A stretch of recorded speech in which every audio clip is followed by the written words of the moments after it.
நேற்று வந்து ஏடிஎம் கொள்ளையில் வந்து கொள்ளையடிக்கப்பட்ட பணங்களை எடுத்துக்கொண்டு அந்த கண்டெய்னர் லாரி வந்து கேரளா மாநிலம் பள்ளியங்காரா டோல் பிளாசா வழியாக கடந்து நாமக்கல் மாவட்டம் குமாரபாளையம் அடுத்துள்ள பச்சாம்பாளையம் பகுதிக்கு வந்த பொழுது நாமக்கல் மாவட்ட போலீசார் வந்து தடுத்து நிறுத்திய போது வாகனங்களை இடித்துக்கொண்டு சென்றனர். அப்போது வந்து சினிமா பாணியில் வந்து போலீசார் வந்து விரைந்து வந்து பிடித்தனர். அப்பொழுது வண்டியில் இருந்த கண்டெய்னர் லாரியில் இருந்த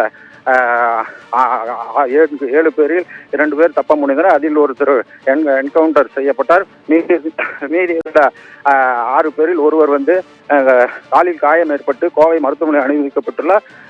5 பேரை வந்து கைது செய்து போலீசார் வெப்படை காவல் நிலையத்தில் வைக்கப்பட்டனர். இந்த 5 பேர் மீது வந்து இவர்கள் மீது வந்து 4 பிரிவுகளின் கீழ் வந்து போலீசார் வந்து வழக்கு பதிவு செய்யப்பட்டுள்ளனர்.